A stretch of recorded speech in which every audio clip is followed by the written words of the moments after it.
பொறுப்பு துறப்பு.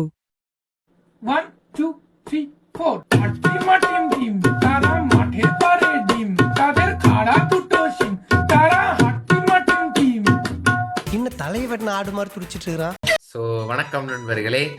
இன்றைய வீடியோவில் நாங்கள் எதை பற்றி பார்க்க போறோம்னா அதாவது வந்து இந்த வீடியோவில் வந்து திரும்ப ரொம்ப நாள் கழித்து உங்கள் அபிமான எங்கள் ஃபிலிம் பை சீரீஸ் வந்திருக்கு. இந்த டேரக்டரை பற்றினா நம்ம லோக்கி மாமாவை பற்றின ஒரு ஃபிலிம் பை சீரீஸாக இருக்க போகுது, ஃபிலிம் பை ஷோவாக இருக்க போகுது. லோக்கி மாமா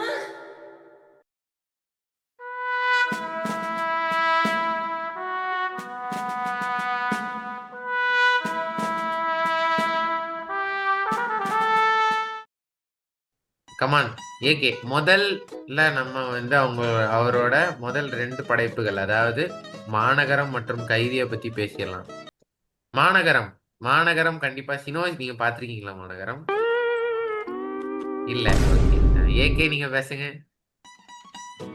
அதாவது ஃப்ரெண்ட், வாழ்க்கையில நான் முதல் ஹைப்பர் லிங்க் படம் பார்த்த படம் மாநகரம் பார்த்துட்டு தான் எனக்கு ஹைப்பர் லிங்க்னு ஒரு ஜான்ரா இருக்குன்னே தெரிஞ்சுது. வானம் பார்க்கும் போது அது எனக்கு ஹைப்பர் லிங்க்னு தெரியாது ப்ரோ, ஏதோ படம். இந்த மாநகரம் பார்த்து தான் oh this is the hyper the link அப்படின்னு தெரிஞ்சது.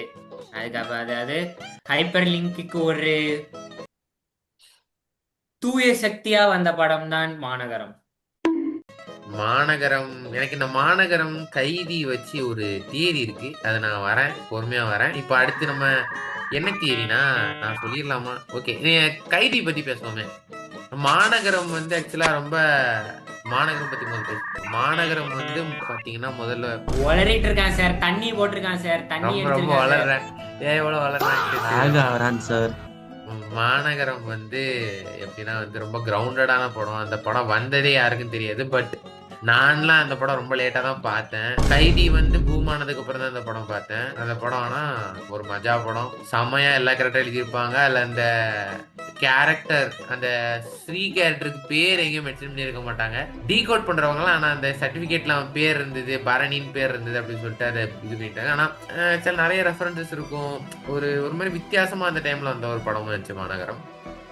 இதுக்கும் கைதி, அதுக்கப்புறம் இப்போ லோகேஷ் கனகராஜ் இருக்கிற நிலைமைக்கு நிறைய அதுக்கு ஒரு தீரி என்கிட்ட இருக்கு. நான் அதை வந்து கடைசியில சொல்றேன். சொன்னேன். ஓகே, இப்போ நம்ம அடுத்த படத்துக்கு போவோம். கைதி நீ சினோஸ் பாத்திருக்கல? கைதி பார்த்தது இல்லையா? வாழ்க்கையில நான் வந்து நிறைய படங்களை பார்த்து அனுஷ்காக்காக கூஸ்பம்ஸ் ஏறி இருக்கேன். ஆனா முதல் வாட்டி ஒரு படத்தை பார்த்து உச்சக்கட்ட கூஸ்பம்ஸுக்கு போனேன்னா கைதி தான். அதாவது கைதி படத்தை பார்த்துட்டு நானே கார்த்தியா உணர்ந்தேன் ஒரு 2 நாளைக்கு.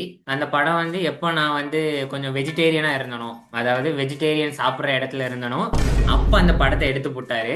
அதனால என் கை வாயெல்லாம் துடிச்சுது. இன்னைக்கு நான் அந்த பிரியாணியில கை வச்சு கார்த்தி மாதிரி சாப்பிட போறேன். அதாவது அந்த படம் வந்து 1 வருஷத்துக்கு அப்புறம் நான் எல்லா வாட்டியும் பிரியாணி சாப்பிடும் போது இப்படி எடுத்து கடிச்சிட்டு தொடையில ஒரு 2 தட்டு தட்டுவேன். அதாவது அந்த படத்தை பார்த்து அதுலயே பழகிட்டாங்க. அது அந்த ஒரு நைட்ல எடுத்த கதை வந்து வேற லெவல்ல இருக்கும். எனக்கு வந்து சில படத்துல இந்த விஷயம் பிடிக்கும். எப்படின்னா அந்த கதையோட பிளாஷ்பேக்கை வந்து பிளாஷ்பேக்கா காட்டாம யாராவது ஒரு இதுல ஸ்டோரியா சொல்லி அவனோட பிளாஷ்பேக்கை கன்வே பண்ணி அதுல ஒரு எமோஷன் கிரியேட் ஆகிறது வந்து எனக்கு நிறைய படங்கள்ல பிடிக்கும். இந்த தனியாக ஒரு ஃப்ளாஷ்பேக்கு போய் ஃப்ளாஷ் ஆகாமல் ஒரு ஆள் வந்து சொல்கிறனால ஒரு இம்பேக்ட் கிரியேட் பண்ணுறது வந்து I like it very much in many movies. அதில் எனக்கு கைதியில் ரொம்ப பிடிச்ச விஷயம் அது. எனக்கு வந்து கைதி வந்து ஒரு மறக்க முடியாத ஒரு இது. நான் வந்து என்னன்னா கைதியை நான் தியேட்டரில் பார்க்கல. நான் வந்து அது வந்து நான் ஒரு அணிலாக இருந்த காலம். ஸோ வந்து அந்த டைமில் வந்து நம்ம பிகில் வந்து ரிலீஸ் ஆயிருந்தது. இந்த தீபாவளி ரிலீஸ் தான் பிகில் அண்ட் கைதி. நான் வந்து பிகிலுக்கு தியேட்டருக்கு போனேன் கைஸ். பிகிலுக்கு தியேட்டருக்கு போயிட்டு என் ஃப்ரெண்டு வந்து பிகிலுக்கு டிக்கெட் கிடைக்கலன்னு கைதிக்கு போனானுங்க.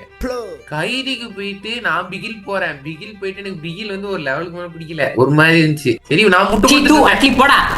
இப்போ எப்படி வந்து அணில்கள் முட்டு கொடுக்குறாங்களோ அந்த டைம்ல நான் ஒரு கண்ணியா இருந்துட்டு ஒரு மாதிரி முட்டு கொடுத்துட்டு இருந்தேன். அப்போ வந்து கைதி வந்து சூப்பரா இருந்துச்சுரா அப்படிலாம் சொன்னானுங்க. நான் அதெல்லாம் என்னடா கைதி பெரிய கைதி, எங்க அண்ணன் இருக்காரா அப்படிலாம், எங்க அண்ணன் சிங்க பெண்கள்டா அப்படின்னு சுத்திட்டு இருந்தேன். கடைசியில பாத்தீங்கன்னா கைதி பார்த்தேன். அப்போ வந்து நான் பண்ணது எவ்வளவு பெரிய தப்புன்னு எனக்கு புரிஞ்சுது. சூத்த முடிட்டு இப்போ இருக்கிற எனக்கு அந்த ஒரு கிளாரிட்டி அப்போ இருந்ததுன்னா கண்டிப்பா பிகிலுக்கு பதிலாக கைதிக்கு போயிருப்பேன். ஏன்னா கைதி வந்து தியேட்டர்ல பார்த்திருந்தா அவ்வளோ சூப்பரான ஒரு எக்ஸ்பீரியன்ஸா இருந்திருக்கும். அது இப்போ நான் வந்து ஹீரோவாவது மயிராவதுன்னு சொல்லிட்டு கதையை நான் மட்டும்தான் தியேட்டருக்கு. எனக்கு அதுதான் வந்து பெஸ்ட் லெசன். படம் கண்டென்ட் என்ன இருக்குன்னு பார்த்து தான் போகணும்னு அன்னைக்கு முடிவு பண்ணது. இப்போ வரைக்கும் நான் போயிட்டு இருக்கேன். ஸோ ஆமா ஃப்ரெண்ட்ஸ், அதனாலதான் அவன் குட் பேட் அக்லி படத்துக்கு போனா. நீங்க யோசிச்சுக்கோங்க, உங்க மண்டையில ஏத்திக்கோங்க. அதனாலதான் அதெல்லாம் வந்து வெட்டியா இருந்ததுனால போனது. ஓகேவா, அது வேற கதை, அது வந்து வேற டிபார்ட்மெண்ட். அது வந்து கபர் யூ கிரைட் இட்ஸ் ஓவர். அடுத்ததாக ரொம்ப எதிர்பார்க்க மாஸ்டர் மாஸ்டர்கள் வரும் ஃபாஸ்டர். அப்ப நீ என்ன பில்டப் பண்ண விட மாட்ட, நீ வந்து சொல்லிடுவ. ரொம்ப எதிர்பார்க்கப்பட்டு கடைசியில ஒரு மிட்படமாக அமைந்தது. இப்போ திரும்ப அது வந்து மாஸ்டர் ஜேடி நானும் இன்ஸ்டாகிராம்ல கடந்து கத்துற அளவுக்கு வந்திருக்கேன். மாஸ்டர் பத்தி பேசுறீங்க.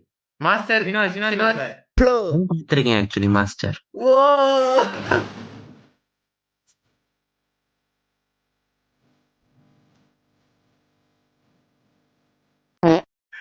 ஏன்னா அந்த டைம் வந்து நாங்க சென்னையில போயிருந்தோம். கோவிட் டைம், அந்த டைம் தான் படம் வந்துச்சு. அந்த டைம்ல வந்து எனக்கு வந்து இந்த படம் பத்தி ஒன்றும் தெரியாது. எங்க அப்பா சார் சொன்னாங்க, சரி சும்மா தானே இருக்கும், படம் பார்த்துட்டு வருவோம். கொண்டாடி உன்னை செருப்பால் அடிச்ச கதையெல்லாம் நான் கேட்கல. அன்னைக்கு மதியம் 1 மணிக்கு மாமா பக்கம் ஆஸ்பத்திரிக்கு வந்தியா? அப்போ உன் காலில் என்ன ஓதுனாரு அதை மட்டும் சொல்ல. For a person like me who doesn't watch that many movies, எனக்கு வந்து படம் அந்த டைம் நல்லா இருந்துச்சு. ஸ்க்ரீன்ல பார்த்து நல்லா இருந்துச்சு. மற்றபடி வேற ஒன்றும் இல்லை. விஜய் சேதுபதி அதெல்லாம் வந்து சூப்பரா இருந்துச்சு. அவ்வளோதான். மாஸ்டர் வந்து ஒரு மிட் படம். அந்த டைம்ல வந்து நாங்க எப்படி அதை வந்து புரிஞ்சு வச்சுக்கிட்டு எங்க மனசு தேத்திக்கிட்டோம்னா, லோகேஷ் கனகராஜ் அப்ப சொன்ன வார்த்தை என்னன்னா 50-50. அப்புறம் தான் எனக்கு தெரிஞ்சதுங்க அவங்க என்ன ஏமாத்திருக்காங்கன்னு. என்னோட கான்ட்ரிபியூஷன் 50ன்னு சொல்லி எடுத்த படம். ஸோ அதனால வந்து நாங்க அதை சொல்லி மனசு தேத்திக்கிட்டோம். இன்னொரு விஷயம் என்னன்னா வந்து இப்போ அந்த மாஸ்டர் ரொம்ப அதை வந்து மாஸ்டர் தலைவரேன்னு வராங்க. பட் அவ்வளவு சீன் இல்லை அதுக்கு. அது ஒரு மிட் படம், அவ்வளவுதான். அது ஒரு மிட் படம், அவ்வளவுதான். I didn't know who is Loki at that time. எனக்கு அப்போ லோகேஷ் கனகராஜ் யாருன்னு தெரியும். ஏன்னா நான் அந்த ஆடியோ லான்ச் பார்த்தேன். நான்லாம் எப்படின்னா அந்த இது எதனால பார்த்தேன்னா, திடீர்னு ஒரு எலும்பு கூடு வந்து வாத்தி கம்மிங்க்கு டான்ஸ் ஆடி இருந்துச்சு. பார்த்தா அனிருத். அந்த ஆடியோ லான்ச்ல அனிருத்தோட ஹேர் ஸ்டைல் பார்த்தீங்கன்னா ஒரு மாதிரி ஜீப்ரா மாதிரி இருக்கும். இப்படி இருக்கும். தலையை வந்து வாத்தி கம்மிங்க்கு இப்படிலாம் ஆடுவான். எனக்கு பார்த்துட்டு oh my God, Manobala is in the stage அப்படின்னு ஆயிடுச்சு. விஜயை பார்த்து ஹைப் ஆகல. விஜய் கூட விஜய் சேதுபதி இருக்கான். விஜய் சேதுபதி வில்லன், அதை பார்த்து தான் நான் ஹைப் ஆனேன். அதாவது எப்போ ஹீரோஸ் வந்து வில்லனா நடிக்கிறாங்களோ நான் வந்து ஹைப் ஆயிருவேன். அப்படி ஹைப் ஆகி என் அப்பா கிட்ட சண்டை போட்டு தியேட்டர்ல போய் பொங்கலுக்கு பார்த்தே ஆவண்டா 2021 பொங்கல் அப்படின்னு போயிட்டு ஆள விடுற சாமி. ஏகே ஹேங் ஆயிட்டானா உனக்கு? இல்ல, கரெக்டான டைம்ல ஹேங் ஆனா. எனக்கு சொல்ல போனா பாட்டை தவிர அந்த படமே எனக்கு பிடிக்கல. தேங்க்யூ. நான் எனக்கு பிடிக்கலன்னா சொல்ல மாட்டேன். நான் சொன்ன மாதிரி அது ஒரு மிட் படம். நான் அந்த படத்துக்கு சரியான ஹைப் வச்சிருந்தேன். ஏன்னா அந்த படம் வந்து ஓகே, பட் அந்த ட்ரெய்லர், ஏற்கனவே சொன்ன மாதிரி அந்த மாஸ்டரோட ட்ரெய்லர் கட் ட்ரெய்லர், அது வந்து என்னை வந்து ரொம்ப எப்படி சொல்ல ஹைப் பண்ணி விட்டுட்டு அந்த கடைசியில 2 பேரும்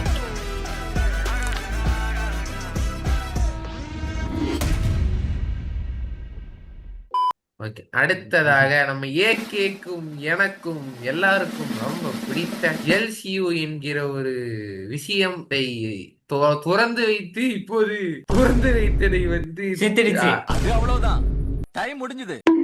அப்படி அதை துறந்து வச்ச ஒரு படமா அமைந்த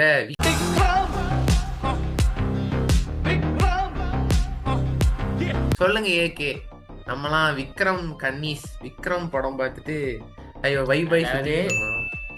அதாவது வாழ்க்கையில நான் பார்த்த one of the best commercial படம். அதாவது அந்த படம் வந்து கமர்ஷியல்னு சொல்ல முடியாது. அதாவது கமர்ஷியல் படத்தை வந்து இப்படி ஒரு ஆள் எடுக்க முடியுமா? நான் வந்து லோகேஷ் கனகராஜை பார்த்து ஒரு மாதிரி வியந்து போய், அதாவது தலைவன் வந்து இப்போ அவனுக்கு இப்போ அதெல்லாம் மறந்து போச்சா இல்லை ஏதாவது தின்னுட்டானா என்னன்னு தெரியல. அத்தனை கேரக்டர் ஆன் ஸ்பாட்ல வந்து ஹேண்டில் பண்ணியிருப்பான். அதாவது பாதி படத்துல கமலே கிடையாது. கமலே இல்லாம ஃபர்ஸ்ட் ஹாஃபுக்கு அவ்வளவு ஹைப் இருந்துச்சு. ஃபஹத் ஃபாசில்லாம் அப்போ வந்து தமிழ்நாட்டுல பெரிய ஹீரோலாம் கிடையாது, கொஞ்சம் பேருக்கு தான் தெரியும். அப்போவே ஒரு மாதிரி செதறி, அதாவது 2022 நான் ஸ்டார்ட் பண்ணது பீஸ்ட்ல, குறுக்க தான் நம்ம விக்ரம் வந்தனால அந்த வருஷம் வந்து எனக்கு ரொம்ப ஒண்டர்ஃபுல்லான இயர். ஆனா ஏற்கனவே இப்ப ஏகே மென்ஷன் பண்ண மாதிரி அதான் பாதி படத்துக்கு வந்து கமலே இல்லாம எப்படியோ அது ரொம்ப வித்தியாசமான ஒரு ட்ரீட்மெண்ட்டோட பண்ணப்பட்டு அதுல சில குறைகள் சொல்லப்பட்டாலும் எங்களுக்கு ரொம்ப ஃபேவரட்டான ஒரு படமா அமைஞ்சிருக்கு விக்ரம். சினோஜ், உங்களோட கருத்துக்கள்? நான் படம் பார்க்கலப்பா. விக்ரம் பார்க்கலையா? ஆக்சுவலி வந்து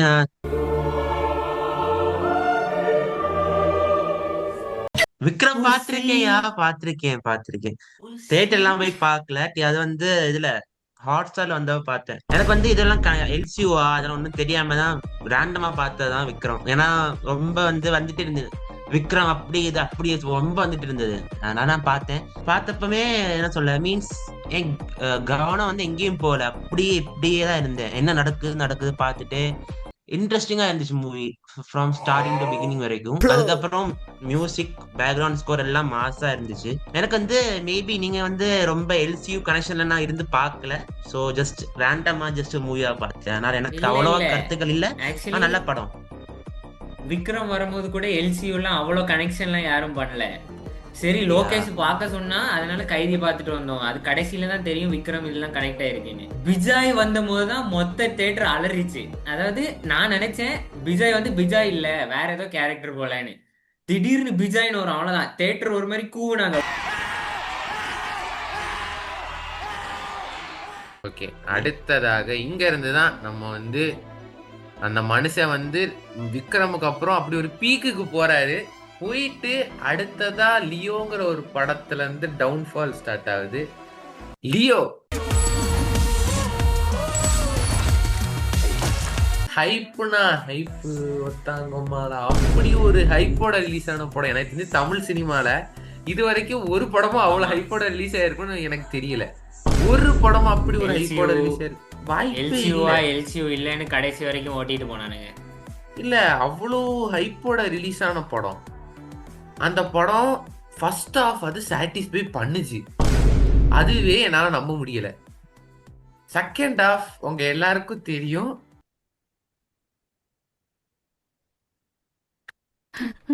No words. Crying is only coming. கூலி வந்து நிறைய கூலி கொடுத்து நான் போய் பார்த்த படம். கடைசியில எந்த கூலிக்கும் உபயோகமே இல்லாத படம் தான் கூலி படம். அதாவது ஒரு 2 பேர் இருக்காங்க ஃப்ரெண்ட்ஸ். இந்த வீடியோல ஒருத்தன் இருக்கான், ஒருத்தன் வெளியே இருக்கான். அவங்க 2 பேரும் எனக்கு முன்னாடியே பார்த்துட்டு வந்து படம் வாவ் நைஸ் சூப்பர் நல்லா இருக்குது குட் நீ போய் பார்க்கணும். ஆமா இவர் ஒரு இருக்காரு, நம்ம சேனல் காணாம போன மெம்பர் ஒருத்தர் இருக்காரு. நான் வந்து போய் பார்க்கணும்லாம் சொல்லல, போய் ட்ரை பண்ணி பாருன்னு. எனக்கு இதுக்கும் பார்க்கணும்னு சொன்னதுக்கு அர்த்தம் என்னது? ட்ரை பண்ணி பாருன்னா பார்க்காம ட்ரை பண்ணிட முடியுமா? லூசு மாதிரி பேசாத. கோலப்பன் வந்தான் சரியா, கோலப்பன் பார்த்துட்டு ஒம்மோல செதறுது. ஓயோயோ சிஜி ஏய் தார தகதிமி அப்படின்னா நான் போய் பார்த்தேன். பார்த்துட்டு வந்து தேங்க்யூ. அதாவது தியேட்டர்ல எனக்கு பின்னாடி உள்ளவங்கலாம் வந்து யூஸ்வலா தலைவர் படம்னா என்ன பண்ணுவாங்க, அப்படி பண்ணுவாங்க. தியேட்டர்ல உள்ளவங்க எல்லாம் லிட்டரலா எல்லா சீனுக்கும் போட்டு கலாச்சிட்டு இருந்தாங்க. அமீர் கான் வரும்போதெல்லாம் என்ன பெல் பாய் ஹூ தும் டாக் பாய் ஹே அப்படின்னு பின்னாடி கத்திட்டு இருந்தாங்க. ஒரு மாதிரி ட்ரோலா போச்சு படம். அதாவது நான் படத்தை மாசு கெத்துக்கு பார்க்கல, ஒரு மாதிரி சிரிச்சுக்கிட்டே பார்த்தேன். பின்னாடி நல்ல கவுண்டர்ஸ் கொடுத்துட்டு இருந்தாங்க, அவ்வளவுதான். அதுவும் லோகேஷ் தம்பி அந்த படத்தை முடிச்சுட்டு நீ ஒரு 5-6 இன்டர்வியூ கொடுத்த தெரியுமா? பெரிய இன்டெலெக்சுவல் புளுத்தி மாதிரி வெட்டுவேன் உன்ன சரியா? பார்த்து என்னது at the end of the day you are getting bad in crores. வெட்டுவேன் தம்பி. ஃபைனலி நான் இந்த ஒரு பாயிண்ட் சொல்லி முடிச்சுக்கிறேன். எனக்கு தெரிஞ்சு இந்த டவுன்ஃபால் ஆஃப் லோக்கிக்குள்ள காரணம் என்னவா இருக்குன்னா இதுல ஒரு பேட்டர்ன் இருக்கு. நீங்க இந்த பேட்டர்ன் நோட் பண்ணி பாத்தீங்கன்னா முதல் 2 படம், அதாவது மாநகரமா இருக்கட்டும் கைதியா இருக்கட்டும், ரெண்டுமே வந்து ஒரு வகையில ரெண்டுமே ஹைப்பர் லிங்க் தான். யோசிச்சு பாரியாக்கு ஸ்டேஞ்சர் திங்ஸ்ல இப்போ ஸ்டேஞ்சர் திங்ஸ் எடுத்துக்கோயேன். அது ஸ்கிரீன் பிளே எப்படி இருக்கும்? இந்த பசங்களோட ஸ்டோரி, நான்சியோட ஒரு ஸ்டோரி, வேற வந்து ஹாப்பரோட ஒரு ஸ்டோரி, லெவனோட ஒரு ஸ்டோரி, லைக் இன்னொரு ஸ்டோரி, இந்த மாதிரி 4 ஸ்டோரி போவோம். அதை பேரலா காட்டிகிட்டே வர மாதிரி இருக்கும். ஸோ ஆடியன்ஸரை நமக்கு இப்போ இந்த 4 ஸ்டோரி தனித்தனியா ரைட் பண்ணிட்டு நம்ம அதுக்கப்புறம் இதை கரெக்டான இடத்த பிளேஸ் பண்ணோம்னா நமக்கு அது வந்து லாக் ஆகாது, அது பாட்டுக்கு போயினே இருக்கும். ஸோ இது கடைசியில் ஒரு இடத்துல வந்து கனெக்ட் ஆகிற மாதிரி படத்தை முடிக்கிறோம். இது வந்து லோகேஷ் கனகராஜுக்கு ஒரு கம்ஃபர்டபுளான ஒரு ரைட்டிங்காக இருந்திருக்கு. மாநகரத்திலையும் சரி கைதிலையும் சரி இதே விஷயம்தான் இருக்கும். மாநகரத்திலையும் சரி அது ஹைப்பர் லிங்க், பேசிக்காவே அது ஹைப்பர் லிங்க் படம். ஒரு 4 ஸ்டோரி இருக்கும், கடைசியில் லிங்க் ஆகும். ஸோ அதே டைப் ஆஃப் ஸ்க்ரீன் பிளே, 4 கதை, அந்த 4 கதை சைமல்டேனியஸா வந்துகிட்டே இருக்கு. முதல்ல வந்து அந்த அருண் அலெக்சாண்டரோட அந்த அந்த குட்டி பையனை கடத்துறது, வேற வந்து ஸ்ரீயோட கதை, வேற வந்து சந்தீப் கிஷனோட கதை, சார்லியோட கதை, 4 கதையும் வந்து கடைசியில் அது சைமல்டேனியஸா காட்டுவோம். முதலையும் கடை அப்படி மாற்றி மாற்றி காட்டி கடைசியில் எல்லாம் கனெக்ட் ஆகிற மாதிரி வரும். இதே தான் கைதியிலையும். நீ வந்து தில்லியோட கதை, நெப்போலியனோட கதை, அதுக்கப்புறம் வந்து அன்பு அந்த சைட் ஆஃப் கதை, விஜயோட கதை, இது எல்லாம் வந்து சைமல்டேனியஸா வந்துகிட்டே இருக்கும். இது 2 படமும் பிளாக் பஸ்டரா இருந்ததுக்கு காரணம் எனக்கு தெரிஞ்சு அதுவா தான் இருக்கும். இது வந்து லோகேஷ் கனகராஜ் கம்ஃபர்டபுளான ஒரு ரைட்டிங்கா இருந்திருக்கு. ஆனா இதுக்கப்புறம் நீ மாஸ்டர்ல பார்த்தனா, மாஸ்டர்ல அவங்க சிங்கிளா ஒரு ஹீரோக்கு எழுத வேண்டியதா ஆயிருச்சு. So bro lacked in it. ஆனா பவானி கதை ஸ்ட்ராங்கா இருந்தது. ஆனா ஜேடிக்கு அவ்வளவு ஸ்ட்ராங்கா இல்லை. உண்மையா சொல்ல போனது பவானி அளவுக்கு ஜேடி கேரக்டர் அவ்வளவு ஸ்ட்ராங்கா இல்லை. 2 ஸ்டோரி தான் இருக்கு, கரெக்டா அவனால பேலன்ஸ் பண்ண முடியல. அது ஹாஃப் தான் ஒர்க் அவுட் ஆச்சு மாஸ்டர். லியோ வந்து ரீமேக் படம். விக்ரமும் நான் சொன்ன ரைட்டிங் முக்காவாசி வந்திருக்கும்னு நினைக்கிறேன். ஏன்னா Amar point of view, Vikram point of view, அதுக்கப்புறம் சந்தனம் பாயிண்ட் ஆஃப் வியூ, இதுல தான் ஓடும். இப்போ நான் சொன்ன இத்தனை படம் தலைவனுக்கு வந்து டைம் தான் பிரச்சனை. அவன் வந்து ஒரு படத்தை பொறுமையா கொண்டு போய் பொறுமையா எடுத்தானே இது பண்ணா கெட்டி டைம் பிரச்சனை. கூலி 2 வருஷம் இருந்து எழுதுனாண்டா, 1 வருஷம் இருந்து எழுதி ஒரு நான் அதை சொல்லல, கேரக்டரோட ஸ்கிரீன் டைமிங். இப்போ விஜய் படம் வந்து விஜய் வரலன்னா விஜய் படம் யாரும் பார்க்க மாட்டாங்க. ரஜினி படத்துல ரஜினி அதான் பிரச்சனை. அதுதான் நான் சொல்றேன். இப்போ அவன் வந்து ஒருத்தருக்குன்னே மெயினா வச்சு கதை எழுதணும்னு நினைக்கிறப்போ அது நடக்க மாட்டேங்குது. இப்போ விக்ரம்ல நீ எடுத்துக்கோ, கமல்ஹாசன் பாதி படத்துக்கு மேலதான் வரான். ஸோ அவனுக்கு அந்த லிபர்ட்டி இருக்கு. இவரை நம்ம பொறுமையா காமிச்சிக்கலாம், அங்க லிபர்ட்டி இருக்கு. ஸோ அதனால அவன் ஸ்டைல் ஆஃப் ரைட்டிங்ல போறான். ஆனா மற்ற படங்களுக்கு அப்படி அமையறது கிடையாது. லியோவா இருக்கட்டும், அதுக்கப்புறம் கூலியா இருக்கட்டும், கூலிலையும் அப்படிதானே சிங்கிள் இதுலதான் ஸ்டோரி போகுது. அது வந்து சுத்தமா அவ ரைட்டிங்கே இல்லை. எனக்கு தெரிஞ்சு இதுதான் மெயின் பிரச்சனையா. கமல்ஹாசனும் பெரிய ஹீரோ தான் சரியா. கமல்ஹாசன் வந்து எவ்வளவு ஸ்கிரீன் டைம் வித்து கொடுத்தான். ஃபஹத் ஃபாசிலுக்கு, விஜய் சேதுபதிக்கலாம். அது வேற பெரிய ஹீரோக்கு என்ன தோணாதோ, பார்க்க மாட்டோமோ. Actually at some point of time the audience also should learn something. அதாவது எப்போ பார்த்தா ஹீரோ பேஸ் பண்ணி ஸ்டோரி பேஸ் படம் வருது, நம்ம அப்படியும் பார்க்கணும்னு அந்த ஆடியன்ஸும் நினைக்கணும். அவங்க அப்படி நினைக்க மாட்டாங்க. ஹீரோ படம்னா ஃபுல் படம் ஹீரோ இருக்கணும், ஹீரோ வந்து தோக்கவே கூடாது, ஜெயிச்சுட்டே இருக்கணும் நினைச்சிட்டு அந்த மைண்ட் செட்டோட ஆடியன்ஸ் இருந்தாங்கன்னா இவங்க டைரக்டர்ஸ் ஒன்றும் பண்ண முடியாது. விக்ரம் படத்தை அக்செப்ட் பண்ணவங்க அதே மாதிரி நல்ல படத்தை கொடுத்தா அக்செப்ட் பண்ணி தான் ஆவாங்க. அது யாரா இருந்தாலும் சரி. அனில்ஸை பத்தி பேச விரும்பல நானு, விட்ரு. It is like talking about BTS army. இந்த வீடியோ பாட்டுறதுக்கு ரொம்ப நன்றி ஃப்ரெண்ட். இந்த வீடியோ பிடிச்சிருந்தா லைக், ஷேர், சப்ஸ்கிரைப் பண்ணு. பார்த்து தொலை. நாங்க போடுறது நல்ல வீடியோ, பிட்டு வீடியோ போட முடியாது, புரியுதா? நல்ல வீடியோ போடுறோம், பாரு, நல்லா பாரு, நல்லா படி, நல்லா சாப்பிடு, நல்லா தூங்கு.